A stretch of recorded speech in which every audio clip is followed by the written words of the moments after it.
از نور پاک قرآن صبح صفا دمیده.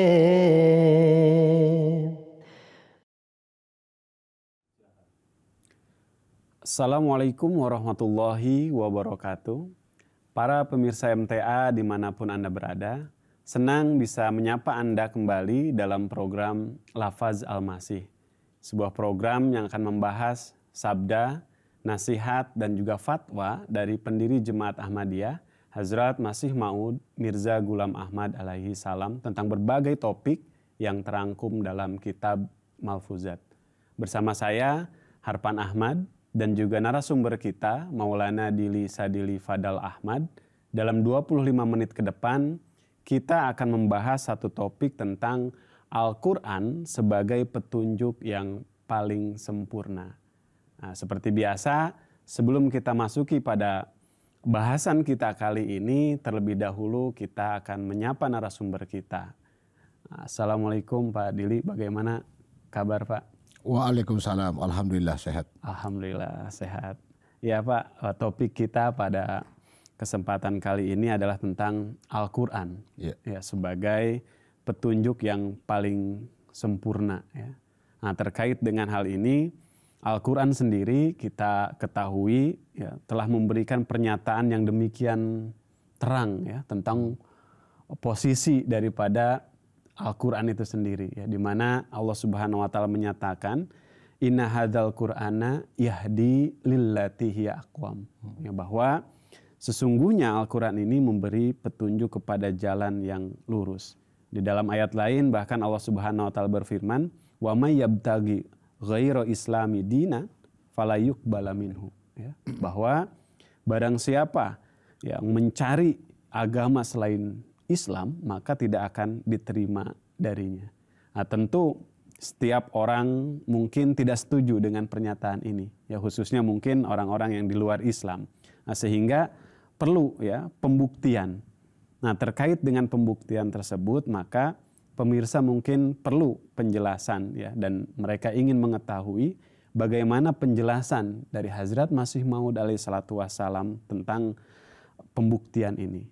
yakni apa bukti bahwa Al-Quran adalah petunjuk yang sempurna? Mangga Bapak. Ya, jazakallah Pak Arpan. Di dalam kitab Malfuzat, Hadrat Masih Maud alaihi salam memberikan penjelasan yang cukup luas dan sangat luar biasa tentang kedudukan Quran sebagai kitab yang sempurna yang pernah Allah turunkan di muka bumi ini. Beliau bersabda bahwasanya Quran ini mengandung semua ajaran yang pernah Allah datangkan di muka bumi ini. Dan Al-Quran ini mampu untuk mengoreksi atau menghapuskan seluruh ajaran akidah yang salah, yang menyimpang, yang keliru, bahkan ajaran-ajaran yang buruk yang akan berpengaruh terhadap kehidupan manusia di muka bumi ini. Jadi artinya ajaran-ajaran yang pernah datang di muka bumi ini Allah turunkan sesuai dengan kebutuhannya saat itu. Belum sempurna tentunya. Dan hari ini Allah telah sempurnakan lewat ajaran Al-Quran ini. Nah, salah satu bukti bahwasanya Quran sebagai ajaran paling sempurna adalah beliau bersabda, Quran mampu mengislah kehidupan manusia. Kita tahu dalam sejarah bahwasanya masyarakat Arab pra kedatangan Al-Quran dan Rasulullah adalah manusia yang sangat biadab, super biadab. Tapi dalam tempo 23 tahun, waktu yang cukup singkat dalam kehidupan manusia, mampu dirubah oleh Rasulullah SAW melalui ajaran Al-Quran yang beliau implementasikan sendiri dalam kehidupan nyatanya, menjadi manusia yang sangat-sangat beradab. Kita kenal sahabat yang namanya Khalid bin Walid, seorang yang sangat memusuhi Islam, sangat kasar, sangat radikal. Tapi ketika menjadi murid setia Rasulullah SAW, Allah menggelarnya dengan nama Syaifullah, menjadi pedangnya Allah. Kita kenal seorang Umar bin Khattab yang dalam riwayat dikatakan, jangankan manusia, bahkan setan pun melengos melihat Umar. Bagaimana temperamen Umar yang sedemikian luar biasanya. Ketika Rasulullah di awal-awal mendakwakan diri, salah satu penentang utama Hadrat Umar juga dengan menghunus pedangnya. Tapi ajaibnya, dengan mengenal Al-Quran, Umar berubah. Yang tadinya tidak pernah mengenal dengan tangisan. Umar ketika menjadi sebagai umat muslim, dalam salam sholatnya, dalam doanya, dipenuhi dengan rintihan dan tangisan. Jadi islah yang diberikan Al-Quran ini sedemikian dahsyat dan luar biasa. Itu salah satu bentuk kesempurnaan dan tidak dimiliki oleh kitab-kitab yang lain. Quran yang telah membuktikan dengan sangat gamblang dan seluruh manusia menjadi saksinya. Masyarakat Arab dari masyarakat yang sangat biadab menjadi masyarakat yang sangat-sangat beradab melalui sentuhan Al-Quran yang diperagakan langsung oleh junjungan mulia Nabi besar Muhammad Sallallahu Alaihi Wasallam. Masya Allah, ya penjelasan sangat luar biasa. Jadi bukti dari kesempurnaan Al-Quran adalah islah itu tadi, Pak ya, perubahan yang terjadi dalam diri para sahabat beliau sendiri. Ya. Ketika mereka kemudian dari jahil, kondisi jahil menjadi pengikut atau pemeluk Islam. Ya. Dan perubahan itu ya bukan hanya terjadi pada 1-2 orang saja tentunya ya. Bahkan setiap orang yang kemudian ikrar baiat kepada Rasulullah menjadi pengikut Rasulullah Shallallahu Alaihi Wasallam atau mungkin bangsa Arab ketika itu ya. Jadi yang dikenal sebagai jahiliyah sebelumnya menjadi orang-orang yang demikian mendapatkan keridoan dari Allah Subhanahu Wa Taala. Makanya gelar para sahabat adalah radhiyallahu anhum. Ya.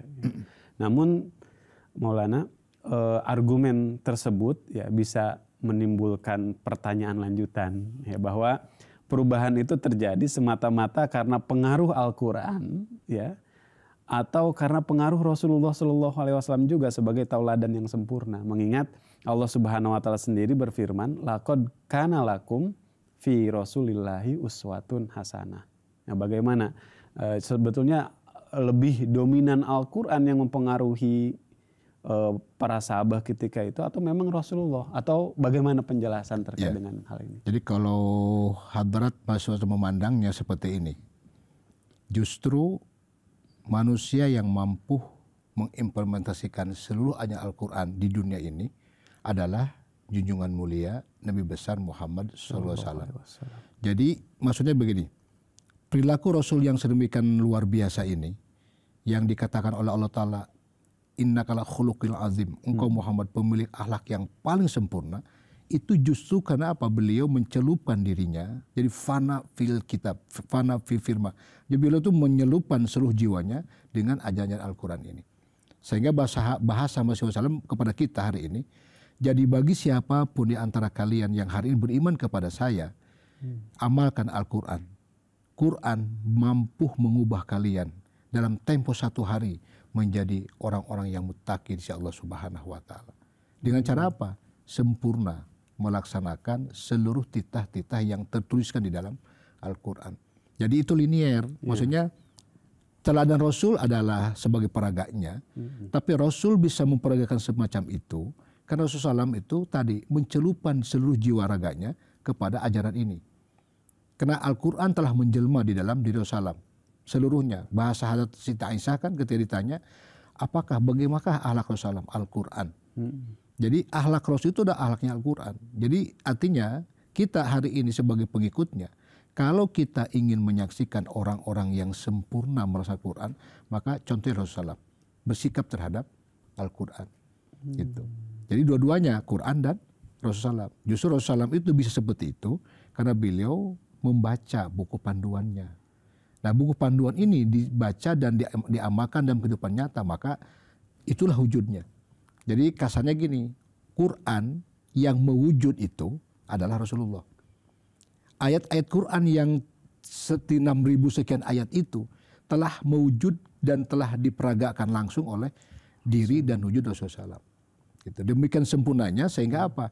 Tidak ada celah satu huruf pun dari Quran yang tidak Rasul amalkan. Gitu, seperti itu. Oh, Masya Allah, penjelasan sangat luar biasa. Jadi kita tidak bisa ya kemudian mengagak-agak mengukur bagaimana ketinggian Al-Quran, bagaimana ketinggian Rasulullah, ya, karena itu demikian linier ya. Rasulullah tadi sebagaimana sabda atau penjelasan dari Siti Aisyah, inna khuluquhul Quran, ya, sesungguhnya Rasulullah itu akhlaknya akhlak Al-Quran. Jadi Rasulullah itu merupakan guru yang benar karena apa yang dia ajarkan itu juga yang diamalkan.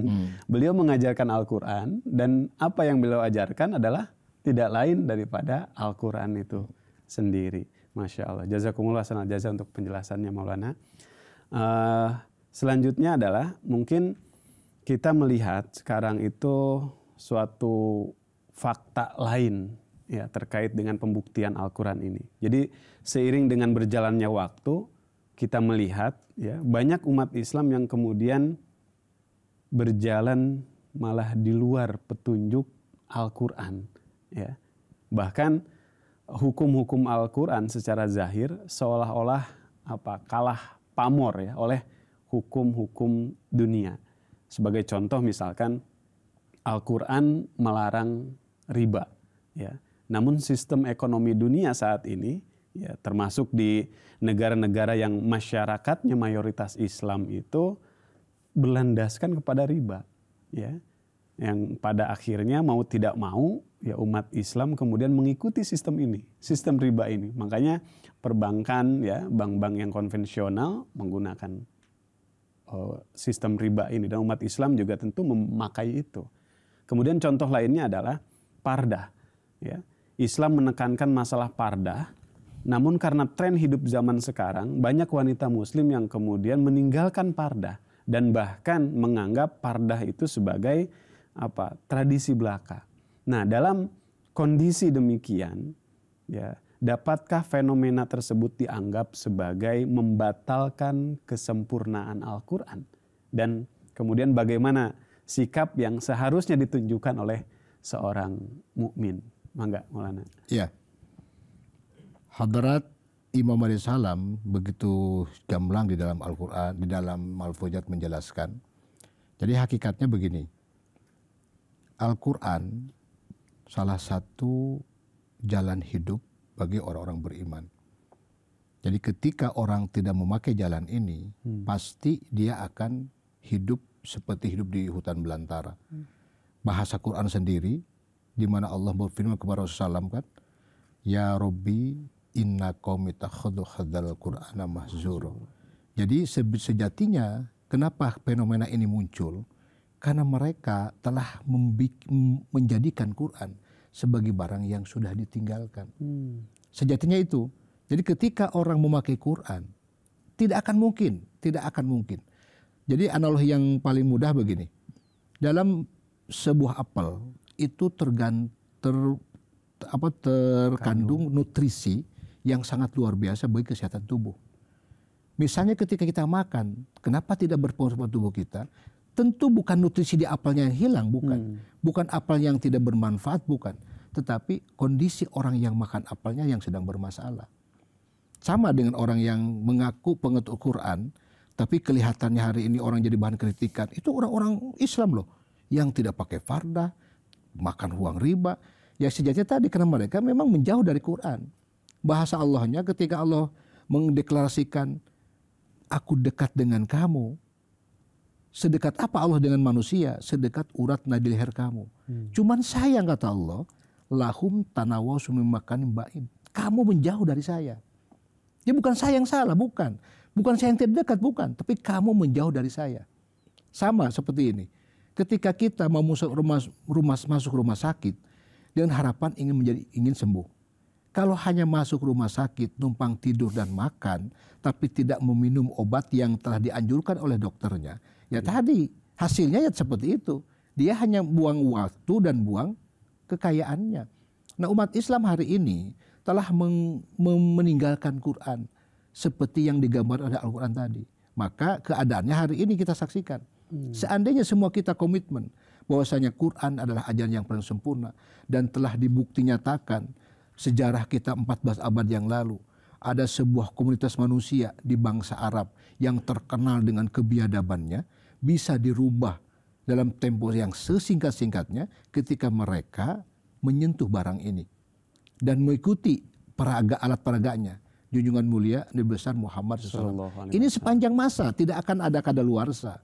Jadi yang salah itu sebenarnya bukan Qur'annya, bukan Qur'an yang tidak sempurna, bukan ajaran Islam yang tidak sempurna, bukan Rasulnya yang tidak mulia, bukan. Tetapi apa? Kita umat yang mengaku mengikuti Rasulullah dan meyakini Quran sebagai kitab sucinya yang tidak mengamalkan dan tidak menjalankan sebagaimana mestinya kita jalankan. Akhirnya apa? Ya tadi tidak dapat apa-apa. Masuk rumah sakit, tidak minum obat. Padahal dokter bilang minum obat sehari 3 kali. 1 butir. Itu anjurannya. Nah sekarang dianjurkan Rasulullah bahwa kalau kamu ingin menjadi orang mutaki, maka gunakan standar ini. Lihat saya yang telah melakukan ini. Dan bagaimana hasilnya. Seperti itu. Jadi kalau hari ini banyak orang yang seolah-olah Qur'annya yang salah. Islamnya yang salah. Ajaran ini yang keliru. Tidak. Seperti di dalam jemaat kita diajarkan oleh Masih Maud dengan 10 janji baiat kita. Tetapi banyak pertanyaan kepada kita. Apakah style hidup Ahmadi seperti itu? Karena kelihatan dalam kehariannya kok tidak seperti itu. Bukan ajaran itu yang salah. Tapi apa? Orang-orang Ahmadi yang tidak meminum butir-butiran yang 10 itu. Nah kalau itu diminum dengan pasti insya Allah pasti akan perubahan. Nah kalau toh dia pun minum tapi tidak berubah. Kenapa? Ternyata orang yang minumnya sedang sakit. Karena orang sakit itu apapun yang masuk di dalam tubuhnya itu akan tertolak dan virus yang di dalam tubuhnya. Maka oleh itulah bahasa Quran kan bersihkan dulu jiwanya. Bersihkan dulu hatinya. Dengan itu maka semua apapun yang masuk ke dalam jiwanya insya Allah akan bisa dicerna dan akan mengalami sebuah dalam bahasa syariat inkilab. Sebuah revolusi yang hakiki dalam dirinya. Seperti itu. Iya. Baik Maulana, jazakumullah khairan jazak penjelasannya. Jadi sejatinya kenapa kemudian Al-Quran seolah-olah ya kalah pamor, bukan kalah pamor ya. Bahkan kemudian umat itulah yang kemudian menjauhi Al-Quran. Makanya kondisi kekacauan yang terjadi di dunia ini bukan karena kemudian Al-Quran yang tidak sesuai kan, tapi bahkan mereka yang menjauh daripada petunjuk ajaran yang ini demikian sudah gamblang jelas dicontohkan oleh Rasulullah Shallallahu Alaihi Wasallam. Ya, jadi demikian luar biasa penjelasannya.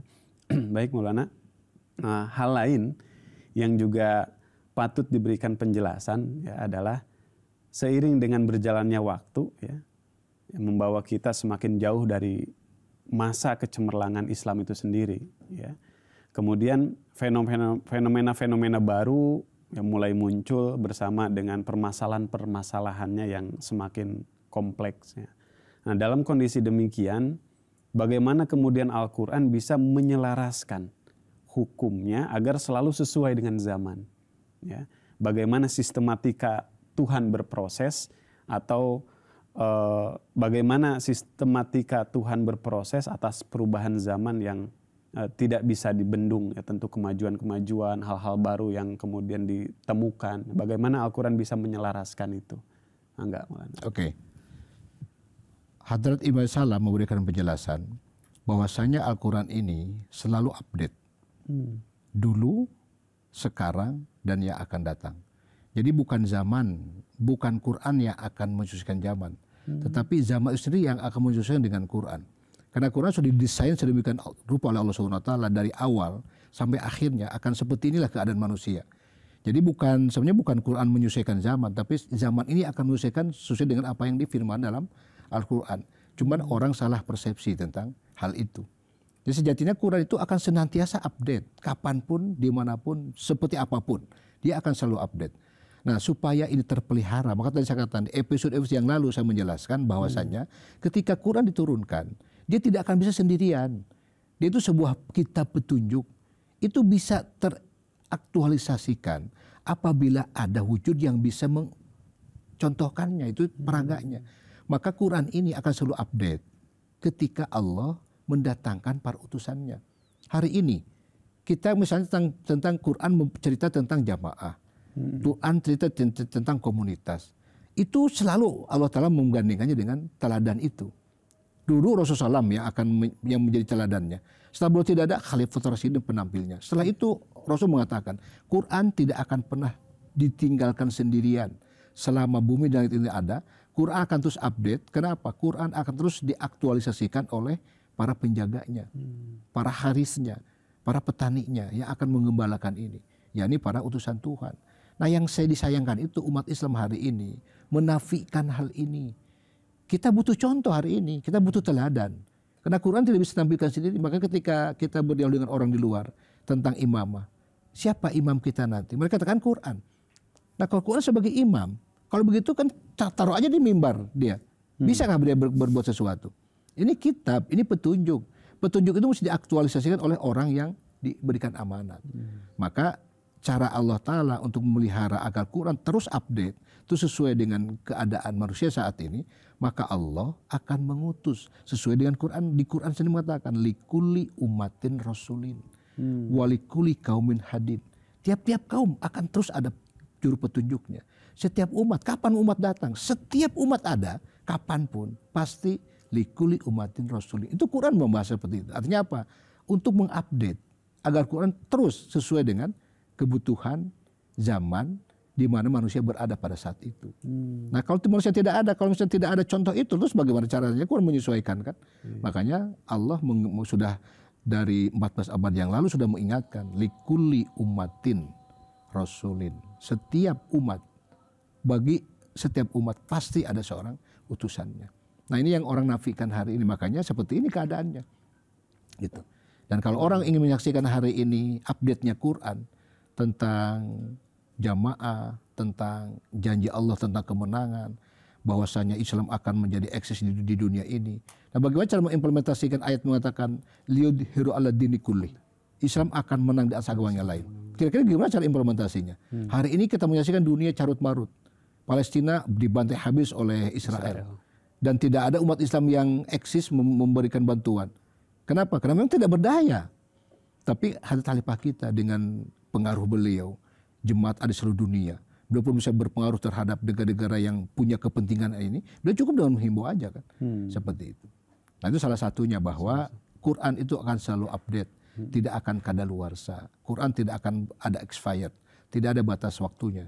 Quran akan selalu update dengan cara apa? Allah akan mendatangkan setiap zaman itu para utusannya. Untuk apa? Untuk mengaktualisasikan ajaran Al-Quran yang sempurna ini. Seperti itu. Masya Allah. Jadi memang mindsetnya yang harus dirubah. Ya. Jangan menganggap bahwa Al-Quran yang akan menyesuaikan dengan zaman. Ya. Bahkan zaman itu sendiri akan berlaku, akan berjalan sesuai dengan nubuatan-nubuatan, janji-janji dalam Al-Quran. Dan untuk Al-Quran itu sendiri, jaminannya sudah demikian terang. Ya. Allah Subhanahu Wa Ta'ala memberikan jaminan, Inna nahnu nazzalna dzikra wa inna lahu lahafizun. Allah yang menurunkan Al-Quran, dan Allah jugalah yang akan kemudian menjadi penjaganya. Jazakumullah khairan jaza, Maulana penjelasannya. Nah, dengan kondisi zaman tadi yang terus berubah, ya, dan muncul hal-hal baru, dan itu tentu berada di luar kontrol Al-Quran itu sendiri, ya, berupa nubuatan-nubuatan, ya. Namun tentu bagi umatnya perlu guidance, perlu bimbingan, ya, untuk bisa menyesuaikan atau mendapatkan hikmah-hikmah baru dari Al-Quran, ya, yang kemudian bisa dia implementasikan terhadap hal-hal yang baru muncul, ya. Secara umum kita mengenal hal itu dengan tafsir, Pak, ya, untuk menafsirkan Al-Quran supaya bisa sesuai, ya. Dan dalam metodologi tafsir kita tahu banyak cara, ya, paling tidak secara umum mengenal ada 3 bentuk tafsir, ya. Tafsir bil ma'thur, tafsir bil ra'yi, tafsir isyari, ya. Dengan 4 metodologi penafsiran Al-Quran, tahlili, ya, ijmali, muqarin, dan juga maudu'i, ya. Nah, dalam Ahmadiyah sendiri, Pak, ya, kita memiliki beberapa kitab tafsir, baik itu dari Hazrat Masih Maud alaihi salatu wassalam, kemudian dari Khalifah beliau, ya, kemudian dari ulama-ulama di dalam jemaat. Nah, dalam banyaknya kitab tafsir yang dimiliki oleh jemaat, apa yang menjadi pembeda, ya, tafsir-tafsir jemaat dengan tafsir-tafsir umum dan bagaimana metodologi penafsiran. Ya. Jadi salah satu keistimewaan di jemaat ini, sehebat apapun ulama Ahmadiyah dalam menafsirkan Quran, orientasinya hanya satu, adalah ayat yang dijelaskan oleh Rasulullah dan Masih Salam. Khalifah-khalifah saja ketika memberikan penjelasan, selalu rujukannya Masih Salam seperti ini. Karena itu kan keilmuan datang setelah Quran itu sudah jadi. Maka orang memahami ini sekarang berdasarkan alam sekarang seperti ini, maka ilmu itu muncul. Persis seperti juga masalah ilmu nahwu dan sorof misalnya. Itu kan hadis setelah Qurannya sudah ada. Ilmu tajwid misalnya, kan jauh setelah itu. Maka Quran Ahmadi itu orientasinya adalah wahyu. Karena yang memfirmankan itu kan Allah. Yang tahu tentang firman Allah hanya Allah. Kita tidak bisa mengandai-andai, kita tidak bisa menafsirkan sembarangan. Bahkan Nabi mengatakan barang siapa yang sembarangan itu adalah dari setan itu. Sekalipun mungkin benar. Tapi masih maud. Orientasi penjelasannya itu berdasarkan apa yang Allah jelaskan kepada beliau lewat wahyu dan kasabnya. Sebagaimana junjungannya. Rasulullah SAW kan tidak berani memberikan penjelasan sebelum Allah memberikan penjelasan. Di Quran dikatakan kan antiku anil hawa in huwa illa wahyu yuha. Beliau tidak mampu, tidak akan pernah berkata-kata. Tidak akan pernah berkata-kata atau berbuat kalau Allah belum menyampaikan penjelasannya. Dan itu ditiru sempurna oleh Hadrat Imam Salam. Maka beliau, kenapa tafsir Ahmad itu begitu luar biasa dipandang orang di luar? Karena bahasa wahyu, bukan keilmuan manusia, bukan. Jadi orientasi Ahmadi menafsir itu semua siapapun mubalik Ahmadiyah, ulama Ahmadiyah, cendikan Muhammad sehebat apapun, orientasi tafsir dia tidak akan ada tafsir di Ahmadiyah, tafsir Ahmadiyah karya ulama Ahmadiyah ini tidak akan ada di Ahmadiyah seperti itu. Jadi semuanya orientasinya adalah penjelasan dari Hadrat Imam Salam yang sebagai pemilik dan penerima wahyu dari Allah Ta'ala. Jadi hari ini Quran kan begitu update kita rasakan, begitu cocok dengan apa yang ada hari ini. Karena beliau dikasih tahu oleh Allah Subhanahu Wa Ta'ala. Itu yang membuat kelebihan tafsir kita. Bukan berdasarkan keilmuan, dikaitkan dengan apa-apa tadi, bukan itu. Makanya kan walaupun tadi berdasarkan metode-metode itu, faktanya masih banyak penyimpangan, ketidakserasian dan kesesuaian dengan apa yang hari ini kita rasakan. Tapi tafsir Ahmadiyah, mereka para ilmuwan, pencendekian mengakui bahwa Quran ini betul-betul dirasa sangat luar biasa. Gitu. Masya Allah, jazakumullah khairan Bapak penjelasannya. Namun sayang karena waktu, kita cukupkan bahasan kita pada kesempatan kali ini. Semoga apa-apa tadi yang disampaikan bisa menjadi hasanah keilmuan untuk kita semua. Dan juga untuk para pemirsa MTA yang berbahagia, kami cukupkan bahasan kita pada kesempatan kali ini. Ya, jazakumullah khairan jaza untuk kebersamaan Anda. Saya Harpan Ahmad beserta kru yang bertugas mohon undur diri. Assalamualaikum warahmatullahi wabarakatuh.